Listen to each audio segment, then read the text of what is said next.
this is Linda, and I am so excited to introduce Steve Nill to you. If you don't already know Steve, but what I'm really excited about his new book, which is coming out and it actually has come out already. So we're going to give you a link to it as we talk about it. But it's his book is called Holding Fire: A Skeptic's Framework for the Fundraiser with AI at Your Side. And before we start, I have to tell you that AI is just one more technology that Linda has no interest in learning, but I guess I have to now. But I'm going to let Steve start by telling us, and I really loved, I've told many people about, he opens the book by comparing AI to fire. And I think it's really a provocative image. And I have told so many people, and they agree with Steve that yes, AI is a lot like fire. So tell us, Steve, about that introduction and why Yeah. you're comparing it to fire. Well, even on the cover, you see a pair of hands holding what looks like fire, but it's actually a sort of a digital representation of fire. Um, you know, we've invented something, this AI thing, which I've been following since the late 70s very carefully, that I don't, I think we're just now wrapping our minds around how transformative this technology is. And you and I have been around long enough to have seen some transformative technologies. You and I were pre-computers. We were, or at least pre-PCs and pre-internet, and other major changes, and the whole social media thing uh, came came during our professional careers, and so we have seen transformative technologies before. But I tell you what, we have never seen anything like AI and what it's doing. And I don't think we fully comprehended the positive as well as the harm that it can do for us. And it's in a way, it's like we have reinvented fire, or rediscovered fire, if you will. Fire was discovered, not invented, but AI was invented. So they are different. I think AI is at least as powerful as fire was for mankind. And it holds the potential to do so much good. And we all know that. I mean, it can probably cure diseases more rapidly, and so on and so forth. It could help us with our organizing our thoughts and with our writing and all of these things. But my fear has been in the fundraising arena, which is where my career has been for decades, that development professionals really are stumbling along in terms of how they're using it. And so much of what is written uh, in the first few years of this has sort of been, this is how this is how you use AI. It's sort of a rah kind of approach. Rah, AI is going to do all these wonderful things. A few authors have commented that, well, it can hurt you too, because if you let it do your writing for you and all these other things, your brain will atrophy. And so we have that sort of thread of discussion. But my concern has been the misuse of it in the development context. In other words, with our relationships with our donors, who are the lifeblood of our organizations. And I came up with this concept that it's essentially fire, and we could use it to warm our donor relationships and allow us to reach more donors at lower levels than ever before with the same resources. Or we can take it too far, and the net result is it comes between us and our donors, and hurts relationships and erodes the very foundation of philanthropy. So to me, it's as powerful as fire. And of course, I'm focusing on the nonprofit world and fundraising, but you could take a step back and see this impact everywhere else. And as my subtitle of my book says, I'm a tremendous AI skeptic, and that's not coming from ignorance. I've been very deeply involved in um, the science of of AI since the late 70s when I wrote a paper adjacent to AI. And um, so I think I understand it as deeply as anyone, perhaps, but I also understand how philanthropy works, as you do, Linda. And I'm deeply concerned that it's being misused. So I wrote a book from my skeptical point of view on how development offices should be using AI so that it increases our human contacts with our donors and lets us deal with more donors who maybe we couldn't really reach before, but while preventing AI from getting between us and the donor. That's the whole concept. I think you're not the only skeptic, as you know, Steve. And I was chuckling to myself when you said how we've seen other innovations. And believe it or not, well, you probably do believe it. I have a head full of gray hair to prove it. But uh, when I first entered this field, I was amazed when the fax machine came out. It was like, oh Yeah. my goodness, that technology is right here. And then I was amazed when email came out, but I was never frightened like I was of AI. And I think we're not alone in this. In fact, I was telling Steve earlier that Pope Leo just issued his first encyclical. If you're Catholic, you know, understand that popes periodically issue long papers. It was 70 pages long and small type. And I read it on 4 plane rides. But I think Pope Leo also shared his concerns about AI being misused. And so I want to talk a little bit more about the philanthropy part of it. As you said, I'm skeptical of AI in philanthropy and in writing since I'm a writer, but your book Yes. talks about something called human-centered AI framework. And I think that's really an interesting concept that a human-centered certainly appeals to me because as you just said, you know, we've been around philanthropy long enough to know that it's a human-centered business. So can you walk us through that framework and tell us what that's all about? Sure. There are 5 elements uh, to the framework. And the first is that we need to have a healthy division of labor between the human development officer and the sidekick, the AI sidekick that we're working with. So the AI is going to be strong at synthesis, initial drafting of donor communications, pattern recognition, finding patterns that lead to opportunities to work with a donor for a gift, and tracking donors way more than we've been able to do with our current customer relationship management systems, which I prefer to call relationship building systems in our context. Way more powerful than what we've had in the past. So division of labor is number one. Number two is a repeating workflow that makes our life much easier. So we have the AI scan and do the drafting, scan our database and do the drafting. We review and carefully edit all communications before they go to the donor. Um, we act.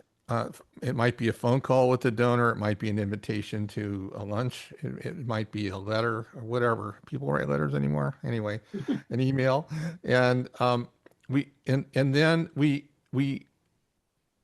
carefully update that donor record as a result of whatever that outreach is, so that the AI then becomes aware of the outcome of the communication that it was suggesting. Third, there's a what I call a virtuous data cycle, where every time we add personal knowledge to a donor's record, the system gets smarter and the output gets more personal and accurate over time.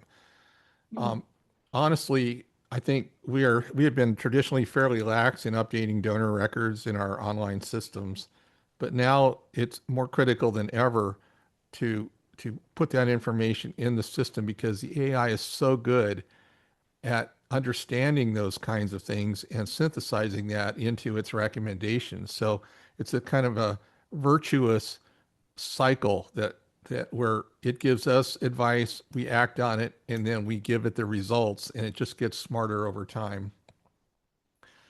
Fourth is a scale shift. It used to be that we only had the time, energy, resources as development officers to reach the top tier of our donors in any kind of a personal way. And you could define top tier however you want, but in the context of an organization's development office, there will be a top tier of donors, a middle tier, a lower tier, and or however you want to divide that up. And chances are really good the office can only focus on a few donors at any given time in any meaningful way. And so the rest of the donors weren't ignored completely, but they were segmented. You know, we would put them into a segment and do mass mailings, hold events for them, try to work with them as a group rather than as individuals. So development never has scaled very well until now. That is with AI, the AI can spot trends and patterns even among relatively quote small donors. But maybe a small donor has given 3 years in a row very consistently, and they've never received more than an acknowledgement letter for tax purposes or something like that, or maybe a mass mailing from the annual fund. But when you start to look at their patterns, and maybe they came to a big event that you held and you didn't even recognize that, but the AI catches it. And the AI is now able to, in a weekly review, surface that person as someone worth looking at and actually communicating on a more individualized basis. But who has time for that? Well, you do now because the AI can help write those communications for you as long as you exercise control over the writing and revise it according to your judgment. That is a really powerful thing. So AI lets us scale. You know, we think of scaling up.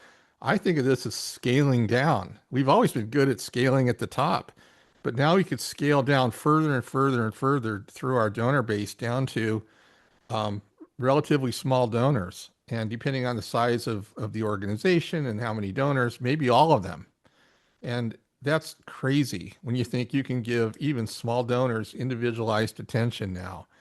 And that's the big promise of AI. So that's the fourth prong. And the fifth and last is of the framework is there is a permanent sort of ethical vigilance. It's a deep skepticism about how AI is being used. So anytime we work with AI, we're making sure we humans are making sure the donor's interest comes first. But the problem has been that AI is not trained to work that way. And if you aren't careful, it will insert itself into situations where it's suggesting things that really ought not to be suggested. For example, it can synthesize sensitive information and craft a proposal to a donor that that is designed to trigger a favorable response to a solicitation, but where the information itself should not have been used that way. And it isn't going to know, it isn't necessarily going to know that. So we humans in the development office need to use our judgment and always think about whether that conversation in the parking lot that made it into our donor base ought to be used in the way that the AI wants to use it.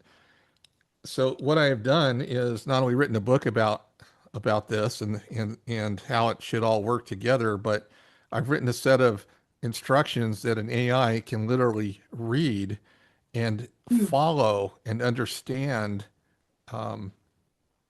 the framework and where the ethical lines are and when it needs to hand things off to the human development officer and not just make assumptions. And that was a major effort on my part over many weeks of iterations and experimenting with my own AI system that I built for the project. And when I was done, I was convinced that, yeah, you could have any AI you want to work with, read this thing. It's on the Charity Channel site, and then work with it in a session after it reads it, and it will understand these five prongs of the framework and no longer fight you. It will then be much more of an ally to elevate the human component. as opposed to getting between us and our donors. Does that make sense? That is a really amazing concept, and you've turned AI from an enemy into a friend, basically, I think, for most people.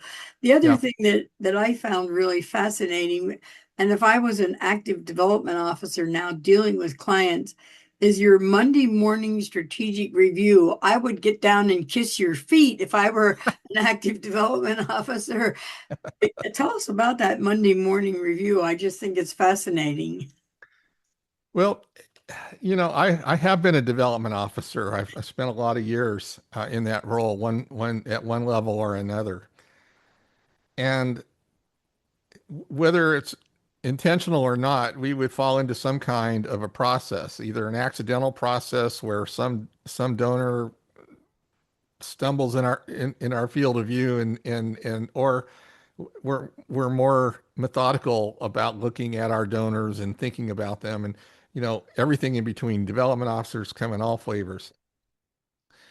With but there with AI it is so capable that it's important to try to make it as easy as we can to work with. And one way of doing that, and the way I use in the book, is simply to set aside Monday morning to ask the AI to look at your donor base. And your donor base might be in Blackbot or Donor Perfect or any of the other systems. And by the way, all of these systems have strapped in AI, of course, and that's a whole nother discussion, but which I'm happy to have here. But you have the AI look at your donor base, apply the framework because it reads the framework, and then surface opportunities for you to work with donors that you might not have thought about. There might be somebody with a pattern that you never noticed. Nobody noticed. Maybe they were lapsed and all of a sudden they're showing signs, they started showing up at an event. So if you're tracking your events properly, that information is available to the AI. Um, but there are all kinds of signals the AI can pick up on that we humans just, we don't have enough hours in the day to comb through donor bases to find them. So there's a routine for every morning and a particular prompt that I write about in the book that you can give the AI, and it will look at the database and then it will give you your top opportunities. And, it could be your top five, your top 10, whatever you want, but something that's manageable for you as a human person working in a development office. So that's I call it the 20-minute, Monday morning review. The reality is, 20 minutes might be optimistic for some, and it might not, and it might be more than you need for others. AI doesn't need a whole lot of time to do what it does. But then you spend the rest of the week acting on the recommendations. It might be sending emails, it might be phone calls, might be setting up a meeting, maybe a discovery call. Um, it, there's no limit on how you might act on the donors it surfaces. But the point is though they no longer fall through the cracks. And so you have the rest of the week to follow up. And then on Monday, you repeat the cycle and you get into a routine. There are other ways of doing it. Everyone can have their own routine. They don't have to have this one. But this seemed to me the simplest way to do it, and it will work beautifully if somebody wants to do it that way. To think that 20 minutes could change your whole office results is just fascinating. And the other thing you said earlier that I was really intrigued with was that this allows you to scale down instead of scaling up.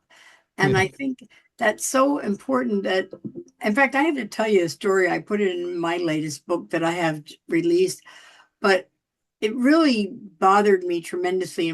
I won't name the organization, but it was a big national organization that if I mentioned the name, everybody would know it.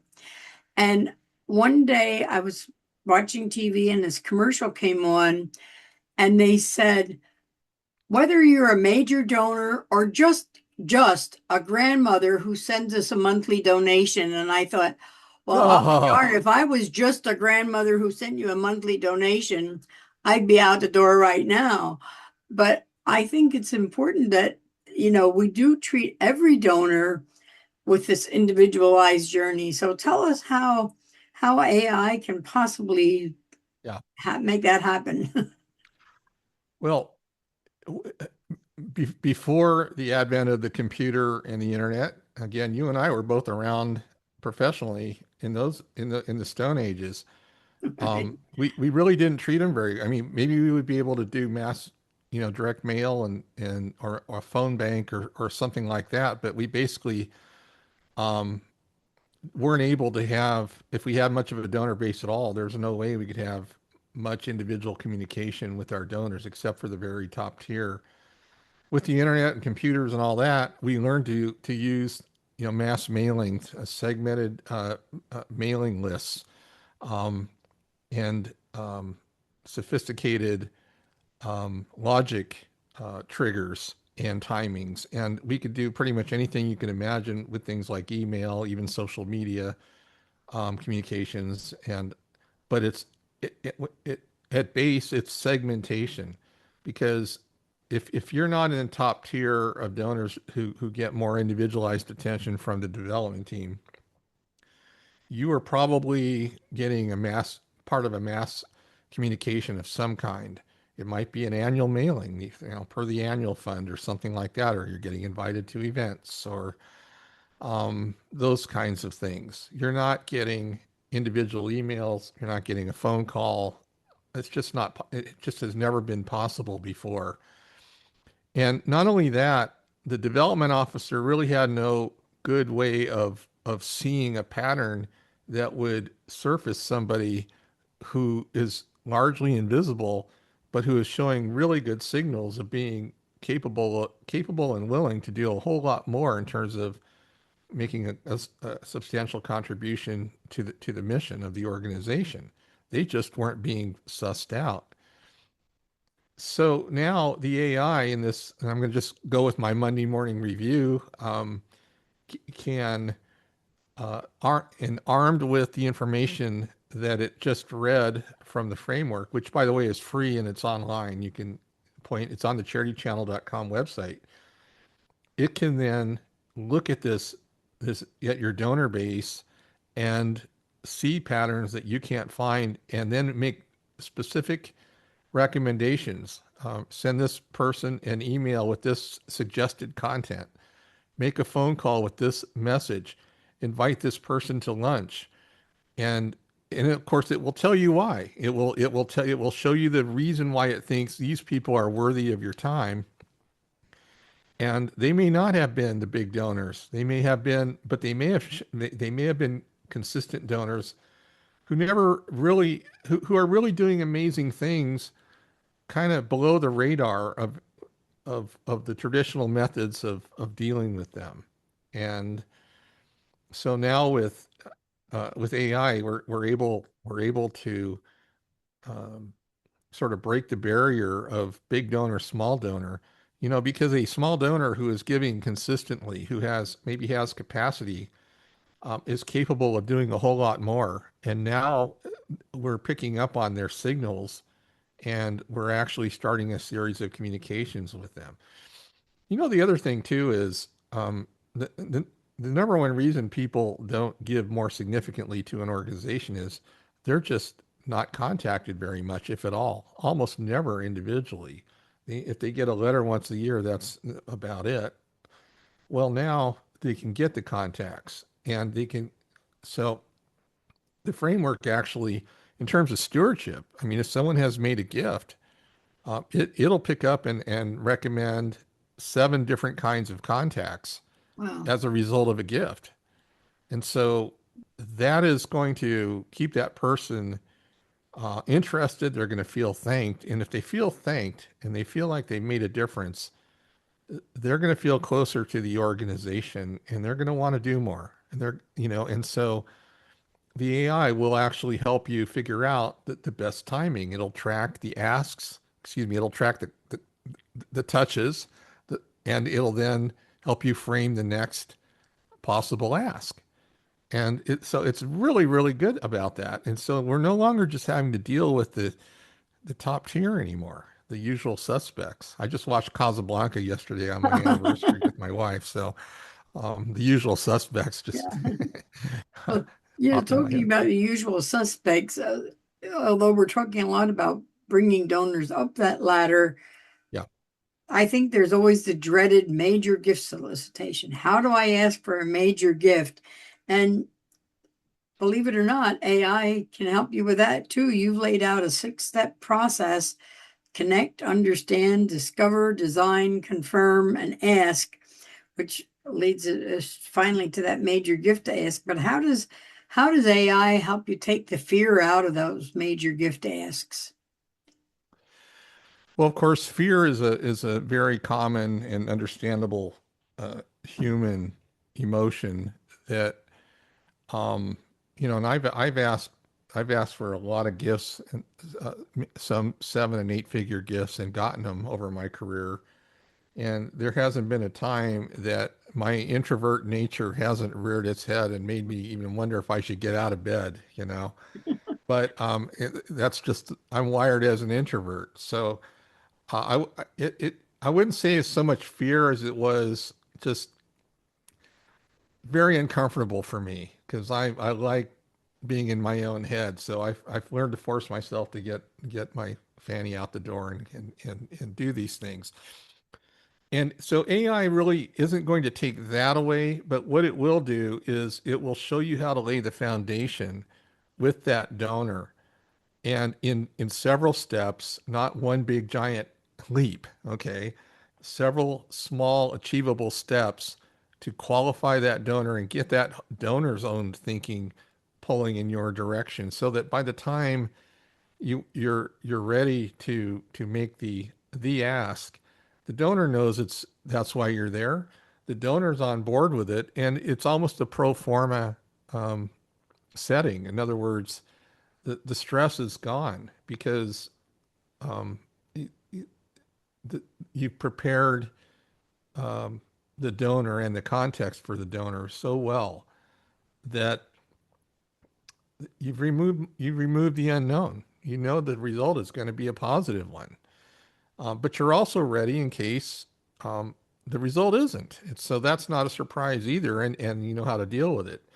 So in the framework actually teaches the AI to know what the multi-step process is and to make specific recommendations again each Monday morning Hmm. for the week for each donor that falls within that kind of a multi-step process.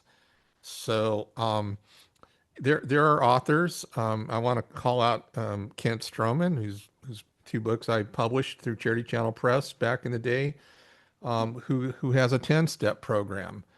Um, I don't disagree with that. I tend to be a little impatient, so I boiled mine down to 6.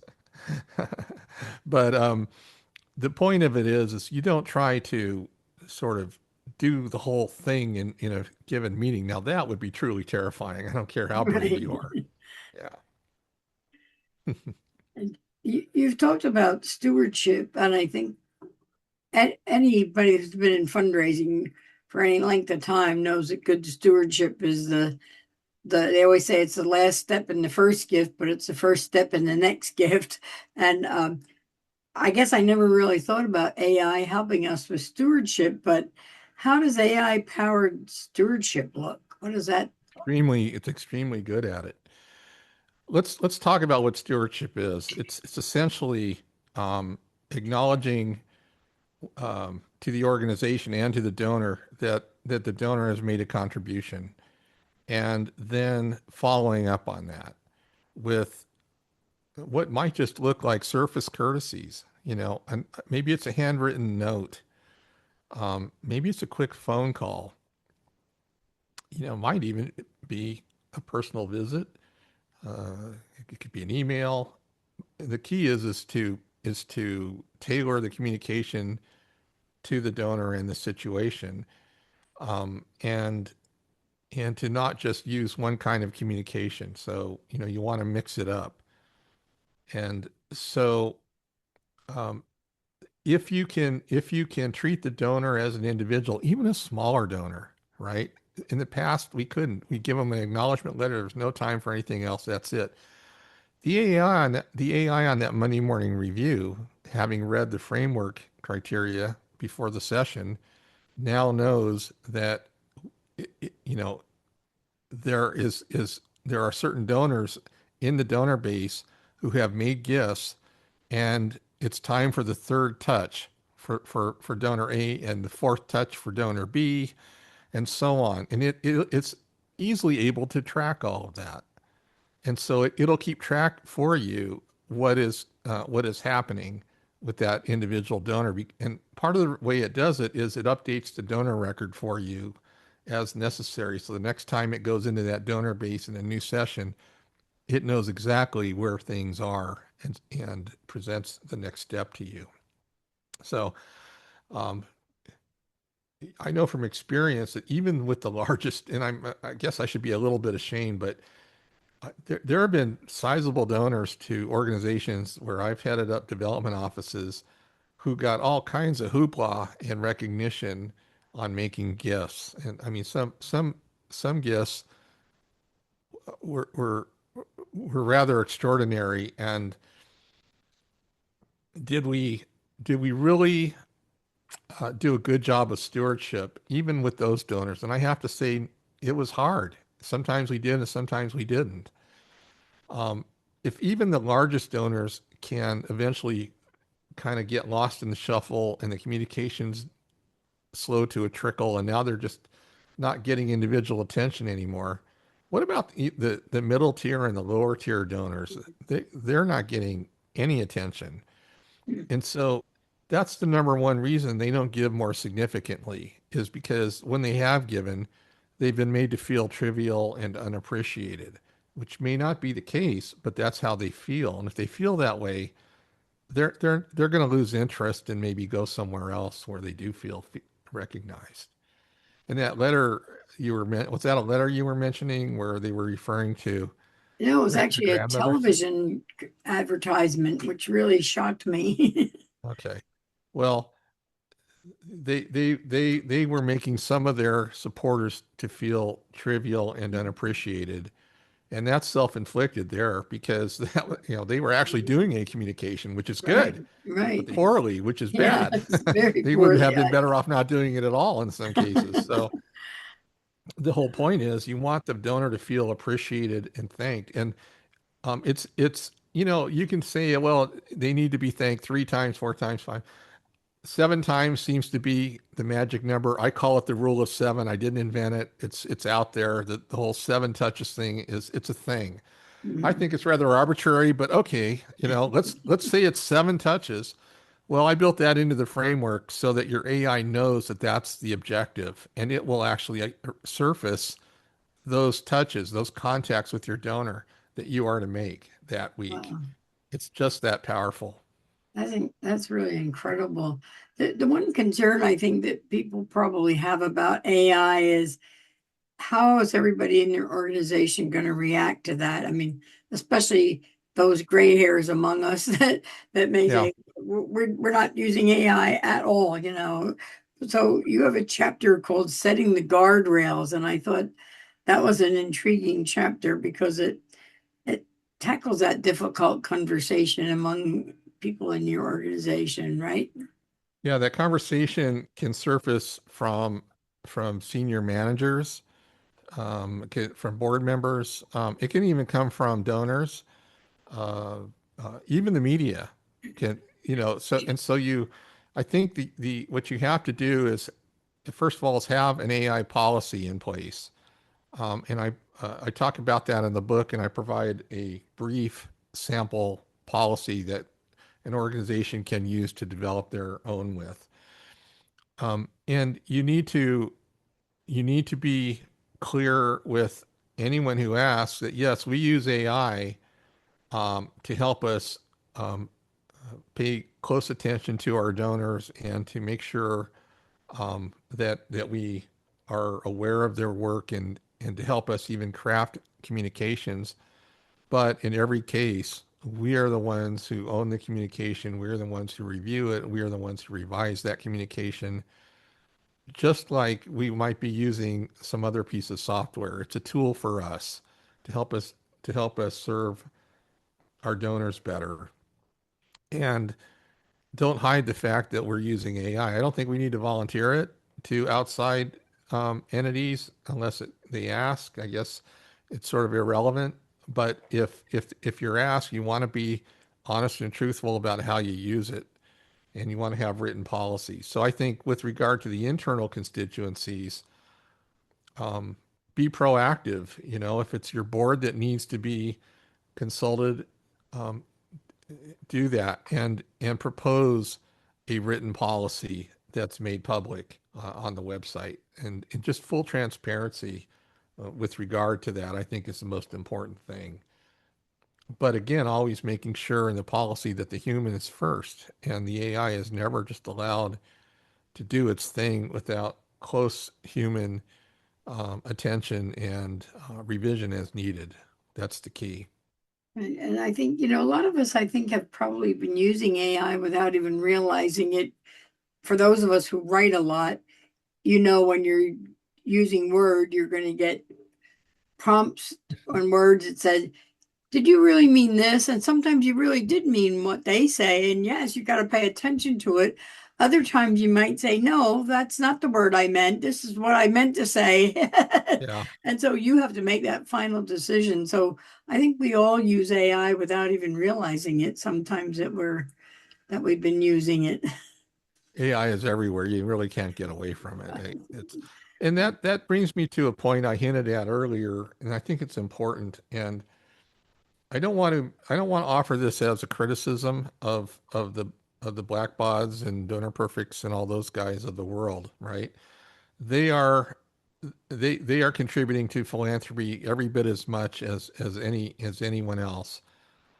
But they are businesses, and I think there has been a rush to incorporate AI into these platforms, which I prefer to call donor relationship building systems, not the commercial version of those names. Because honestly, if they don't, then they're vulnerable to a competitor who has done it. But I do think it's a rush, and I don't think, and I'm going to paint with a broad brush here. I honestly don't think there has been a lot of um, consultation with the nonprofit sector about how these AI systems interact with donor data. And do these systems understand what for example, the AFP ethical standards are for fundraisers? Do they understand that when something is drafted, the human needs to have an opportunity to revise it and review it and make changes? Um, do they understand that the primary role of the AI is to elevate human to human contact? In other words, the contact between the development officers and others of the organization and the donors. Um, these are things that I don't think these AIs are trained on specifically, and so my hope is that these major vendors will take a look at the uh, framework, and it's published on the charitychannel website, and I've released it under a public license free of charge for any commercial entities to use. Because what would be the solution to this issue, this problem that is now, and I'm going to say it, it's been foisted on everybody. Nobody asked for this. Nobody in the fundraising world wanted AI looking at their donor database. But that's the way it is now. That's the way these things are set up. The solution is to have these AI systems automatically be aware of the framework. It doesn't have to be verbatim of the public one that I've put up. It could be a modified version that makes sense, but the AI needs to understand how the development process is supposed to work from an ethical point of view and from a human driven point of view.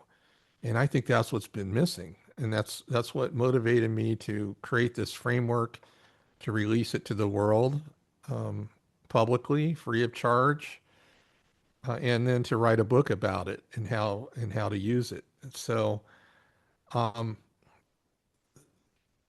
and the thing of it is I've come up with a way to make it as easy as possible. Every AI system that these vendors are using might be implemented somewhat differently. Many of them can build the framework right into their AI. So anytime you call up the AI, it automatically reads the framework and incorporates it. Others, the user has to have it go read it. That's why it's on a website. So all they have to do is point it to the framework, have it read it, and they're off to the races.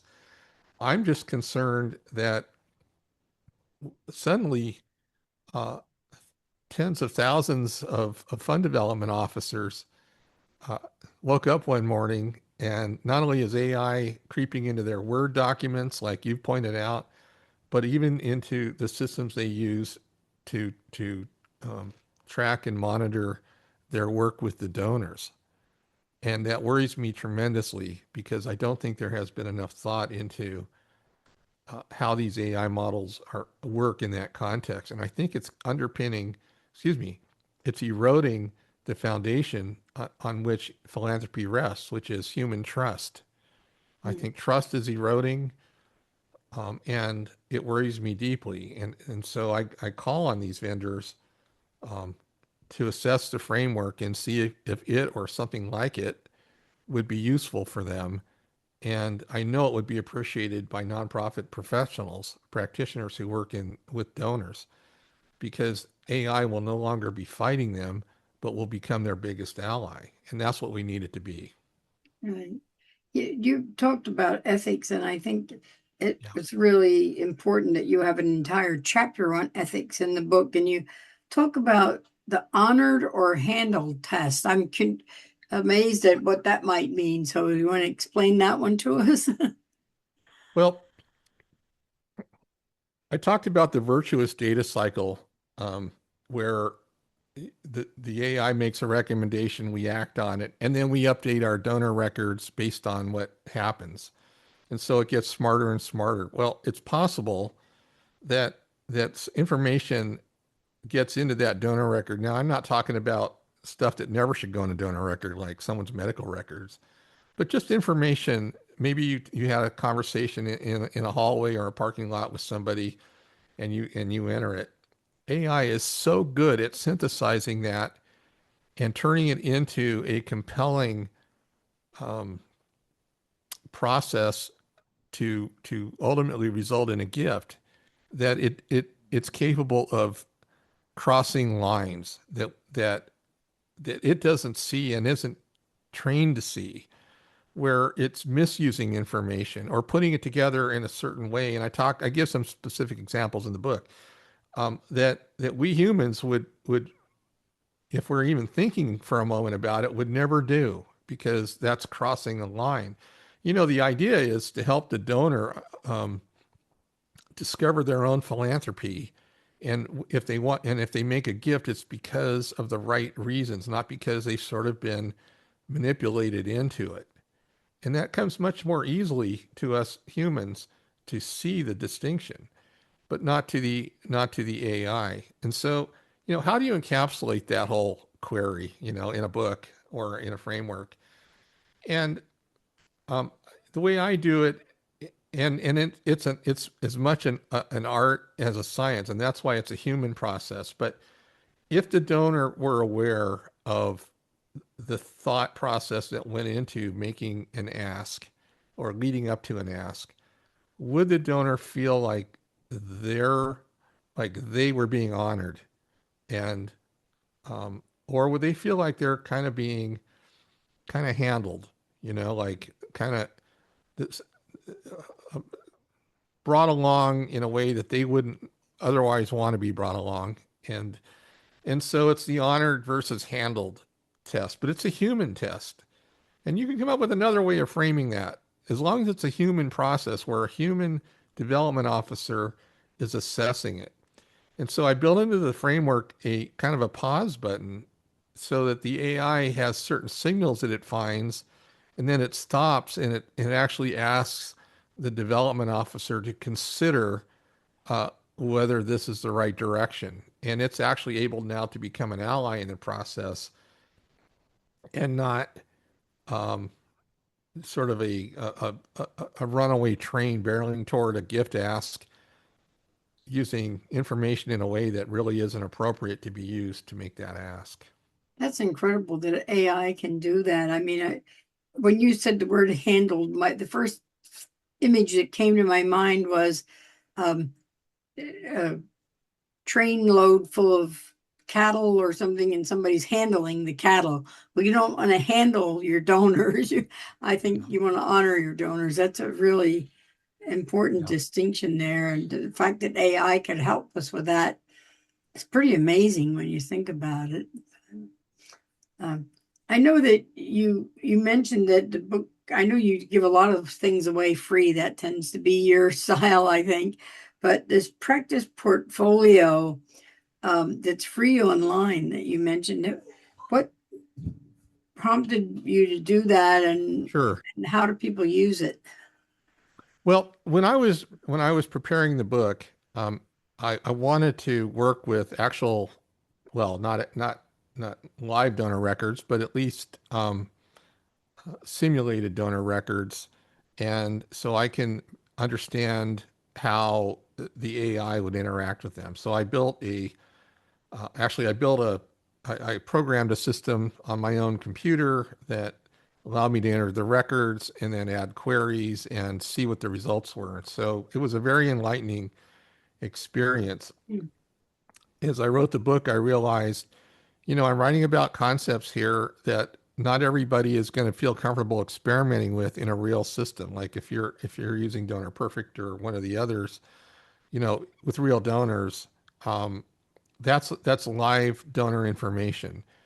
And I couldn't know who was reading the book, whether they had, one of these specific systems. And even if I did, I'd have to handle 12 or 15 systems and Right, describe how each one individually works. right. That's not what goes into a book. But I also wanted them to have a hands-on experience. I wanted them to have donor records to look at and see how, if they read about them in the book, what their situation is, see what it looks like in a donor record, see what an AI response might be, and then be able to ask the AI themselves questions and see what the AI tells them. Again, all within the context of the examples I used in the book. So I rebuilt the system on a online platform called Notion, which is a well-known platform, and I made it completely free. Although if you want to use the AI part, there's a small monthly fee for that. So that's optional, and that's not coming to me, that's coming to Notion. And it lets you look at the donor records that you're reading about in the book. And if you activate the AI, you can ask the AI questions about the donor records yourself and experiment. You can try some of the prompts that I talk about in the book or that I have in the back of the book or prompts of your own. And it's a completely safe environment. Those aren't your donors. They're nobody's donors. They're fake donors. So, and it's your own account, so you can't harm someone else's experience or anything like that. It's actually remarkably robust. Some people have asked if they could use the system for their own donors, and I say, no, I didn't build it for that. I didn't vet it for that, and I will lose sleep at night. But thank you for the compliment. That's So I'm amazing. refining the system now. I've had early feedback and I have suggestions. So if in hopefully in the not too distant future, there'll be a 2.0 version that's even easier to use, Hmm. but it's pretty easy now, actually. Wow, that's incredible. So people could replicate that program though and use it with their own donors if they choose to. Well, I hope they don't, Oh, because again, I did not build it or test it for real donors. I built it as a teaching tool, and it's just that it ends up being really powerful. When you combine it with an AI, it becomes incredibly powerful. right. And so some people have asked if they could just use it, and I say, no, please don't. I don't want the responsibility, but they don't have to. I mean, these all these other systems have bootstrapped in AI to one extent or another. Mhm. And so the chances are the organization has an AI active in their own systems that they're using. Well, that sounds like a fantastic tool, though. To practice makes perfect is what they always used to say. So if Yeah. you practice with fake donors, then you know what to do with your real donors. So either Yeah. way, I think that's a phenomenal offer that you're making to people. Well, It if you doesn't read a surprise me, cookbook, a cookbook is nice to read the recipes, but you want to go try the recipes. Well, this is trying the recipes. This is Right. you're reading about it, and in a few moments, you could set up your own account and you could start experimenting, and you can't hurt anything. There's no danger in using it, It's and why incredible. not, right? So Yeah, that way, I don't have to know what your real system, if any. Maybe your organization doesn't have any system that it's using, but right. I don't have to know what it is to talk about these concepts. Mhm. And all of these concepts apply directly to any of these systems with an AI. And to close the loop, um, I don't care what the AI system is, there will be a way for it to read the online specifications that I've written, and it will then follow the path that's set out in the book that I talk about for the framework. So it's as easy as directing your AI to it. What I'm hoping though is some of these vendors will build it into their systems automatically so that the user doesn't have to do anything. It's already part of the system. And that would be a big step forward for the nonprofit world if they were to do that. And Yeah. I'm hoping that they will. Well, it sounds like you've taken AI to the next level of, I don't know what to call it, real artificial intelligence. Like you're telling the artificial intelligence what to do. That's pretty amazing instead of it telling you what to do. Well, we are pushing back. This is the reaction that needs to happen from us in the nonprofit world Absolutely. to being saddled without being asked with AI. I mean, I'll be honest with you. We should be angry. Mhm. We have, these vendors rely on the goodwill of the nonprofit world. They make a Mhm. lot of money on organizations paying big subscription fees for years and decades. How much time have they taken to train their AIs on our ethical standards, on our human standards? Um, where are the focus groups? Where are the feedback loops? Maybe some of these, maybe I'm selling one or two of these organizations short, but I haven't seen the evidence that there's been the deep kind of consideration for philanthropy that needs to happen before these kinds of powerful systems were introduced without us wanting them, without us asking for them. Right. And I told you at the start, as you well know, and you knew this before our interview, I'm an AI skeptic, and there's a good reason for it. I understand it as well as anybody, and it worries me deeply. And I am angry that we have to contend with it. And so this is, in a way, this is our pushback, but it's a constructive pushback. It's a way to get to solve the problems that frankly should have been figured out before the AI was introduced to these Mhm. platforms without really asking us first. So yes, I'm angry. And Now I just thought of another movie that reminds me of Rush to Judgment. okay. Maybe we've rushed to AI, but I think your book is going to help the nonprofit world tremendously. And from my standpoint, even the for-profit world can learn from this, I think, because they're dealing with customers just like we're dealing with donors. And, maybe this book goes even beyond what its intent was, but certainly I think every nonprofit organization needs to buy this book and read it and use it and use the tools that you're offering them free of charge because they'd be almost foolish not to do that. So we're going to give everyone, of course, your link, and I love the cover of the book. By the way, I think I've told you that. I think it when I started reading about fire, it's like, boy, I never thought of it like that, but it's so true. We could, yeah, it keeps us warm and it cooks our food, but it could also burn us, and it could burn down our house or our whole village, you know. So I think we want to make sure that doesn't happen with AI, that we channel it into the right way. So I really appreciate your time. And is there any final words you'd like to leave us with? I just want to say that I love our profession of philanthropy, and I've been in it for decades, as you have, Linda. Um, and I had thought I was going to be at peace writing my novel and composing my music, and so I was kind of turning down the lights on that career.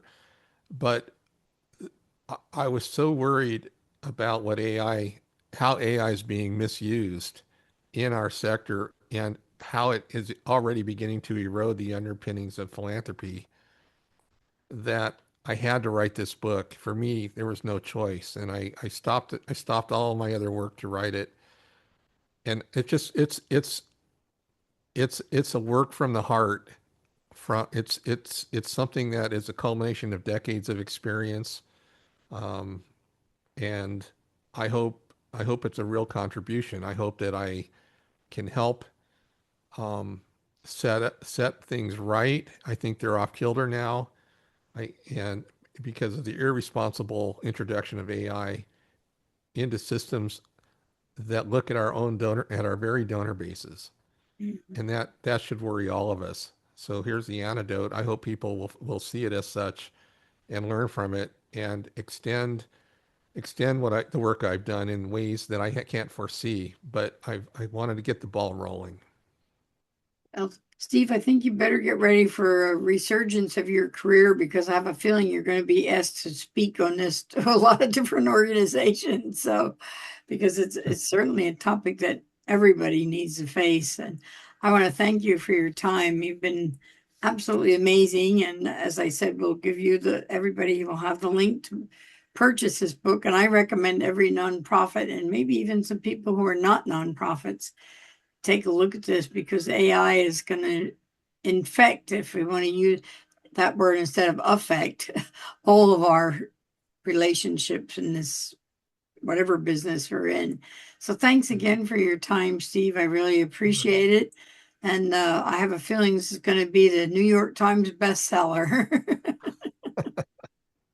Well, thank you for that. I'll drink some coffee to that. And you're going to send Pope Leo a copy, right? Well, I guess have to become Catholic for a day and send that Yeah, on. I think I'll you let you should, because guide me there. his encyclical was amazing. It Yeah. reminded me so many times of your book. It was just Oh, wow. an incredible thing. So great minds think alike. Well, I don't know what to do with that. I'm highly flattered. I'll say that. But yeah, I'll send it to the Pope. Why not? Okay. And I'll watch to see if he makes a comment on it. Okay. Okay. Well, Thank you. thanks so much, Steve. You're very Bye. welcome, Linda. Thank you. Bye bye.